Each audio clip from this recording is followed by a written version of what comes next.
हमारे बीच में सहारनपुर की पावन भूमि से उपस्थित हुए आदरणीय आचार्य शिव कुमार शास्त्री जी और मेरे से पूर्व जिनका आप लोगों ने बहुत सुंदर भजन उपदेश सुना, हमारे बहुत पुराने साथी विद्वान आचार्य सूर्यदेव वेदांशु जी कार्यक्रम का बहुत सुंदर संचालन कर रहे स्थानीय आदि समाज के धर्माचार्य आदरणीय भाई विष्णुदेव शास्त्री जी, हमारे साथ में दोनों गुरुजन जिनकी उंगली पकड़कर के मैंने आदि समाज में आना सीखा और मेरा साथ दे रहे हैं आदरणीय आत्मा कल्याण जी, पीछे मेरे साथ में उपस्थित हैं आर्य समाज नागौरी गेट में आप सब लोगों के लिए उपस्थित रहते हैं हमारे गुरु जी आदरणीय आचार्य गुरु जी, यहाँ उपस्थित अन्य सभी विद्युत मंडल, गुरुकुल के सभी कर्मचारी महोदय, पूजनीय मंडली मातृ, भगवान की बड़ी कृपा होती है जब हमें इकट्ठे बैठने का मौका मिलता है और जब अब ऐसा अवसर हमें मिले तो उस अवसर को गंवाना नहीं चाहिए। कितना बड़ा लाभ इकट्ठे बैठने का है, इस पर तो बड़े भाषण बड़े उपदेश दिए जा सकते हैं, पर संगतिकरण को केवल आप इतना समझो, ये जो सत्संग है कल मैंने आपको बताया था ये 1,96,08,53,125 वर्ष पुराना। जब मानव की उत्पत्ति हुई तो सबसे पहले मानव ने अगर कुछ बोलना शुरू किया तो वेद मंत्र बोले, और जब वेद मंत्र बोले तो एक बोल रहा था बाकी सुन रहे थे, और जहां वेद के मंत्र बोले जा रहे हो और बाकी वाले सुन रहे हो, इससे बड़ा अच्छा और सच्चा सत्संग दुनिया में बोलो नहीं। हम लोग प्रतिदिन कुछ ना कुछ सुनते हैं, अपडेट रहने के लिए सब दुनिया के बहुत सारे विद्वानों को सुनना पड़ता है। जो समय रहता है दिन में 12 घंटे ऐसे लगते पता नहीं कब निकल गए, व्यस्तता ज्यादा रहती है तो रोज विद्वानों को सुनते रहते।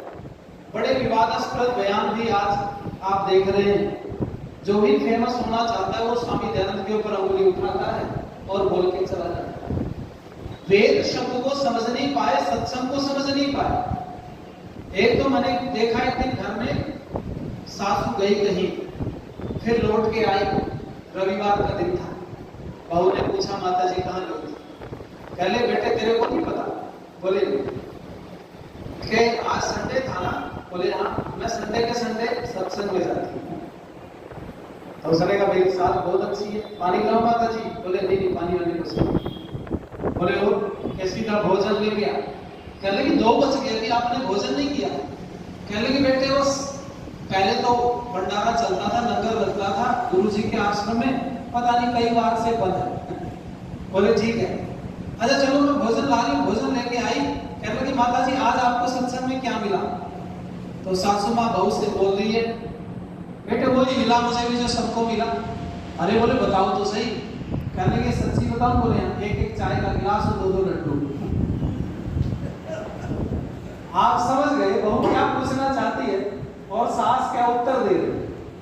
हमारा दृष्टिकोण कहाँ है, हम क्या देखने जाते हैं, करने क्या जा रहे हैं, एक बात बड़ी मायने रखती है।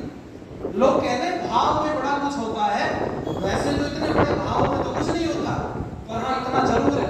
जब एक मरीज को मैंने देखा किसी डॉक्टर के पास जाते हुए, और डॉक्टर के पास जाकर के डॉक्टर ने अच्छे से बात नहीं की, दवाई बहुत बढ़िया मरीज को दे दी, तो मुझे ऐसा लगता है कि मरीज के मन में डॉक्टर के प्रति श्रद्धा नहीं है तो दवाई काम करने वाली, क्योंकि आप इस विषय को भूल रहे हो। दवाई वही होती है, मरीज के चेकअप भी जो के त्यों होते हैं, लेकिन एक दवाई का मरीज के ऊपर ज्यादा असर पड़ता है और एक के ऊपर बोलो कम असर पड़ता है।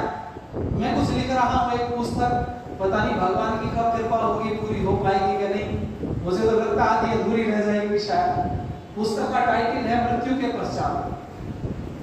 अभी जो दुनिया जी रहे हैं, हम जहाँ बैठे हैं, हमें लगता है विवाह हो गया, बच्चे हो गए, बच्चे सेटल हो गए हैं, उनका भी घर बन गया, उनके भी बच्चे हो गए हैं, अब आराम करेंगे।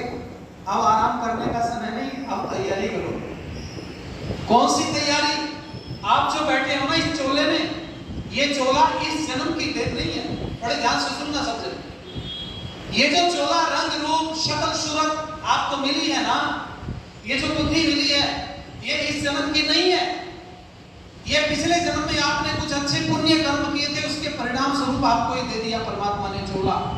लेकिन आप ये भी तो तैयारी करो, अब मृत्यु के पश्चात ऐसा तो है नहीं कि एक लंबे काल तक आप निद्रा में चले जाओगे, कोई जगाने वाला नहीं है, सब काम पूरे हो गए हैं, अब मोक्ष में चले जाएंगे। नहीं भैया, जन्म होगा, और जब जन्म होगा फिर तुम्हें शरीर चाहिए सबको। वो शरीर चाहिए तो परमात्मा जैसे अब बना करके पिछले जन्म में आपको परमात्मा ने दे दिया, आप तो कुछ कर नहीं पाओगे जैसा वैसा। पर कई बार इसको बदलने का भी मन में आता है। मैंने देखा है, आप बुरा ना मानो तो बोल दूं, कई बार व्यक्ति नाई की दुकान पे बैठा और शेविंग करा रहा है जी, तो मैंने देखा उसने नाक पढ़ के यूं की 2-3 बार। मैंने कहा जो नाक मिली है ना इसको, इससे संतुष्ट नहीं बेचारा, सोच रहा थोड़ी और लंबी होती, ये और उसमें परिवर्तन चाह रहा। मैंने एक को देखा, उसके कान यूं थे ऐसे, और शीशे के सामने खड़ा होकर ऐसी हरकतें व्यक्ति तब करता है जब उसको लगता है मेरे को कोई देख नहीं रहा। तो उसने शास्त्री जी कान यूं किए पीछे को, फिर वो छोड़े तो वो यही आ जाए वापस करके। वो जब बार-बार उसने 2-3 बार किया तो मैंने उसको कहा, मैंने कहा भैया जो कान परमात्मा ने दिए हैं, इन कानों से तुम संतुष्ट नहीं। अगर संतुष्ट होते तो कौन परिवर्तन चाहता है इसमें, बोलो। संतुष्ट नहीं होना, अगला फिर जन्म मिलेगा, कान अपनी मर्जी के चाहिए ना, बोले हाँ। मैंने कहा इस जन्म में तो मिलेंगे नहीं, पर एक मेरे पास एक नुस्खा है, तुम कहीं तो बता दो। बोले बताओ। मैंने कहा इस जन्म में तो तेरे को जैसे कान मिले मिल गए, पर अगले की तैयारी कर, जैसा मैं बताता हूँ वैसा कर, तेरे कान अच्छे मिलेंगे। बोला क्या तैयारी करनी है? तो आओ पहले गीत गा लो, फिर करते तैयारी बैठ के। आइए मेरे साथ मिलके गुनगुनाओ, अच्छा लगेगा। रोज सत्संग होते हैं, सुधरती क्यों नहीं दुनिया। रोज सत्संग होते हैं, सुधरती क्यों नहीं दुनिया। रोज गुरु मंत्र लेते हैं, बदलती क्यों नहीं दुनिया। रोज सत्संग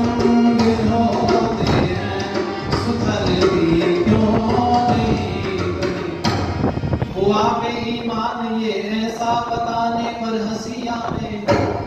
सुबह उठ रोज मंदिर में ये जाके ईशु महकावे। सच्चाई जानने पर भी सुधरती क्यों नहीं दुनिया।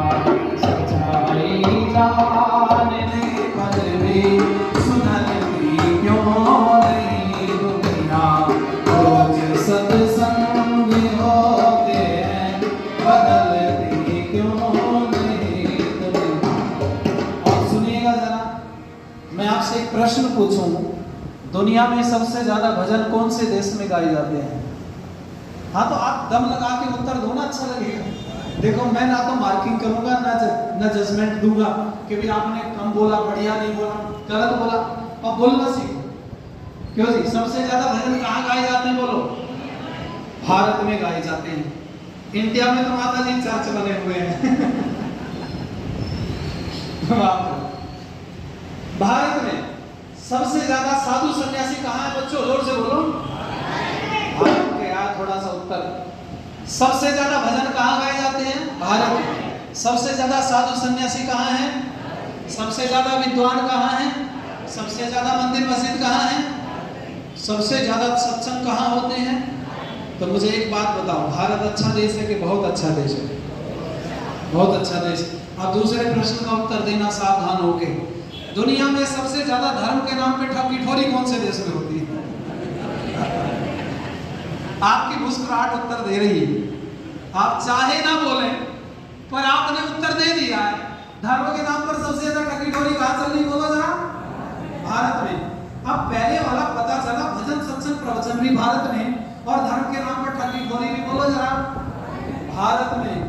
मैंने तो सुना था एक बयान पे एक तलवार रहती है, पर यहाँ 2 है। दिखाने वाली दूसरी है और चलाने वाली। इस प्रश्न का उत्तर जानना चाहते हो जो मैंने भजन गाया ना, रोज सत्संग होते हैं तो सुनो। कर्म फल भोगने पड़ते, ये सब निर्धन धनी जाने। कर्म फल भोगने पड़ते ये सब निर्धन धनी जाने, दिया उपदेश गीता का गुरु की बात सब माने। गुरु जी खुद भटकते हैं सुधरती यूं नहीं दुनिया, गुरु जी खुद भटकते हैं सुधरती यूं नहीं दुनिया। रोज सत्संग होते हैं बदलती क्यों नहीं दुनिया। गया जब ध्यान दिल्ली पर ताश का खेल खिलता है, शपथ गांधी की रोके कह रही मेरी विफलता है। कसम सब खा रहे फिर भी सुधरती यूं नहीं दुनिया, कसम सब खा रहे फिर भी सुधरती यूं नहीं दुनिया। रोज सत्संग होते हैं बदलती क्यों नहीं दुनिया। ये गलती हम सभी की है, व्यवस्था हमसे बनती है। ये एक पॉइंट आवाज कम कर दो, एक पॉइंट। ये गलती हम सभी की है, व्यवस्था हमसे बनती है। जेल में बंद है कैदी ये जनता नेता चुनती है। विद्यार्थी क्या कहे किससे सुधरती यूं नहीं दुनिया, ये शर्मा क्या कहे किससे सुधरती यूं नहीं दुनिया। रोज सत्संग होते हैं बदलती क्यों नहीं दुनिया। रोज गुरु मंत्र लेते हैं सुधरती क्यों नहीं दुनिया। आप थोड़ी सी सैर कराता हूँ मैं आपको अच्छा लगेगा। मेरे साथ चलो हरिद्वार। जो गुरुजी ने उनके चेले बहुत तैयारी करके जाते हैं भीड़ में, कहीं वहां में जाएंगे तो कुर्सी डाल देंगे बीच में और चारों तरफ लोग बैठ जाएंगे और वहां गुरुजी की चर्चा करेंगे। भैया हम तो नीरे गरीब थे, हम तो निर्धन थे, हमारे घर तो बीमारी पीछा नहीं छोड़ती थी, हम तो इतने परेशान थे, बच्चे पढ़ नहीं पा रहे थे, दिमाग खराब रहता था, हर समय सर में दर्द रहता था। तो एक आदमी ने कहा फिर क्या हुआ भैया तुम तो ठीक हो? कहने लगे जब से गुरुजी की शरण में गए थे। अरे बोले कौन सा गुरु जी? बोले हरिद्वार में रहते।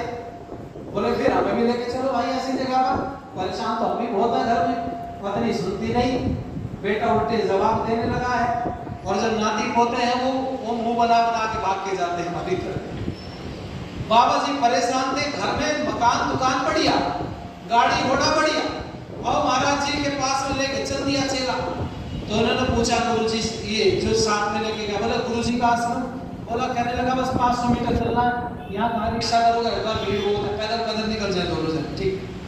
इन्होंने पूछा ये बताओ ये जो आश्रम है बड़ी बड़ी महल अटारी है किसकी है? आप देखो अगर सावधान होकर सुनोगे तो पकड़ में आई बात निकल जाए।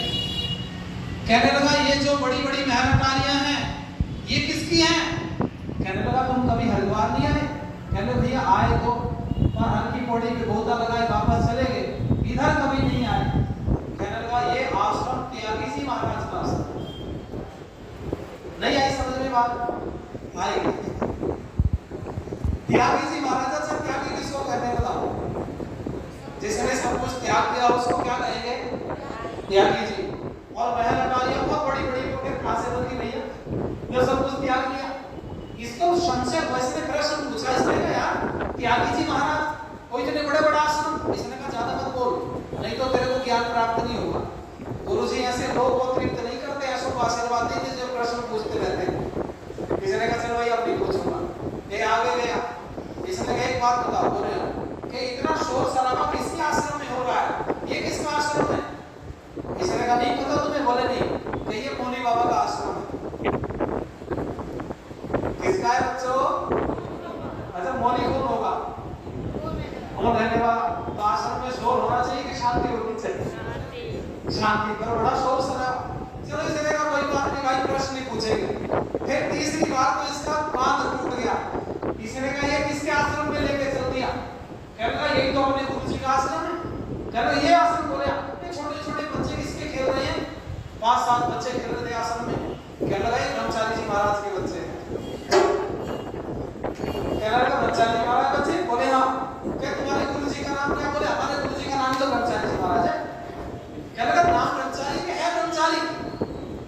कह रहे हैं ये तो मेरे को भी नहीं पता, हमें तो बस नाम का पता है। बात है मुझे आशीर्वाद है कि हमारा तो बड़ा काम ठीक ठाक चल रहा है। अच्छा एक बात बताऊं मैं आपको, यही तो गड़बड़ मामला चल रहा है। अगर प्रश्न पूछो तो साफ मना कर देते हैं भैया, अंधकार से प्रकाश की तरफ लेके नहीं आते, फिर गुरु किस बात के हैं। और मैं आप सब लोगों से कहूंगा ध्यान दीजिएगा, अगर आप भी तैयारी करना चाहते हैं तो ये कार्यक्रम आपके लिए बड़ा महत्वपूर्ण है आज। कैसे, उदाहरण सुनो। एक बार एक बच्चे ने बोला मैं हमारी बकरी ने अंडा दिया, दूसरे बच्चे ने कहा दे नहीं सकती, 100 रुपए की शर्त लगाओ। गुरुजी ने कहा क्या शोर शराबा करते, बैठो नीचे, क्लास में हल्ला रखा। एक बच्चा खड़ा होकर बोला गुरुजी हल्ला नहीं कर रहे हैं। बोले क्या, कहने गजब हो गया, ये बोल रहा है कि हमारी बकरी ने अंडा दिया। गुरुजी ने कहा इधर। बोले क्या, कहने लगा यार मुर्गी हमने बहुत देखी, अंडा देती, कबूतर देखा, चिड़िया देखी, पर बकरी हमने कभी नहीं देखी अंडा देती। कहने लगा तुम्हारे घर, बोला हमारे घर बकरी है। गुरुजी ने कैसे बकरी, हम भी देखेंगे भाई। सारी भीड़ इकट्ठी होकर घर पहुंच गई। मां ने कहा अरे कब सबको कैसे इकट्ठा कर लाया, क्या हुआ? कहने लगा मां ये हमारी बकरी देखने आए। बोले कौन सी बकरी? कहने लगी जो अंडा देती है। अच्छा वो घर के पीछे उसको नहीं उधर दिखा दे। और बच्चों को सबको लेके जब पीछे पहुंचा, सबने नजर मारी, बकरी नहीं दिखाई थी। उसने कहा देखो, उसने कहा तो मुर्गी है। कहने लगा हां इसका ही नाम हमने बकरी रख रखा, ये अंडा देती है। मैंने कल आपको समझाया भी था कि लोग गड़बड़ करते हैं, कुछ दिखाना कुछ चाहते हैं, बताना कुछ और चाहते हैं। अगर सत्य का सौदा कहीं मिलता है तो हमारे समझ में मिलता है, इसके अलावा कहीं दूसरी जगह है। आपकी जानकारी के लिए बताऊं, मैंने बहुत सारे गुरु मंत्र लिए और मैं पहले अखाड़ों में, आश्रमों में खूब जाके भजन गाया, पूरी पूरी रात हमने गीत गाए। कैसे गीत थे, हम मंच पे बोले भी नहीं जा सकते। वो रागनियां गाते थे, गीत गाते थे। उस समय पर वो कृष्ण की भक्ति के और राम के भोले के, आज मैं हारमोनियम लेके बैठा, मैंने गुरुजी को सुनाई 2-3 लाइन। मैंने कहा हम तो उस समय दूसरे रंग पे रंगे हुए थे, हम उसको भी ठीक मानते थे, पर स्वामी दयानंद का जीवन चरित्र पढ़ करके पता चला कि हम तो अंधकार में जी रहे हैं। नहीं तो हमने खूब गाया, इकली घेर नहीं मधुबन में श्याम तने कैसे खाने के, हम गाते थे, सब ताली बजा के नाचते थे और सबको आनंद आता था, पर नहीं पाए। अपने आप खूब पाप कमाया। अब जिस रास्ते पर हम चल करके आए, हम आपको बताना चाहते हैं, अगर आप तैयारी करना चाहते हो तो सुन लो ध्यान से। नाक बढ़िया चाहिए ना अगले जन्म में, कान बढ़िया चाहिए, हाथ बढ़िया चाहिए, आंख बढ़िया चाहिए, पैर बढ़िया चाहिए और बुद्धि बढ़िया चाहिए। तो मेरी बात गांठ बांध करके ले जाना। जो लोग पैरों से गलत काम करते हैं, गलत जगह चल करके जाते हैं, परमात्मा उनको पैर छीन लेता है। जो हाथों से गलत काम करते हैं, परमात्मा उनके हाथ छीन लेता है। जो आंखों से गलत काम करते हैं, उनकी आंखें छीन जाती हैं। और जो बुद्धि से गलत काम करते हैं, वो अगले जन्म में मूर्ख पैदा होते हैं, उनके पास बुद्धि नहीं होती। इस जन्म में जो कुछ कमाई करोगे वो साथ जाएगी।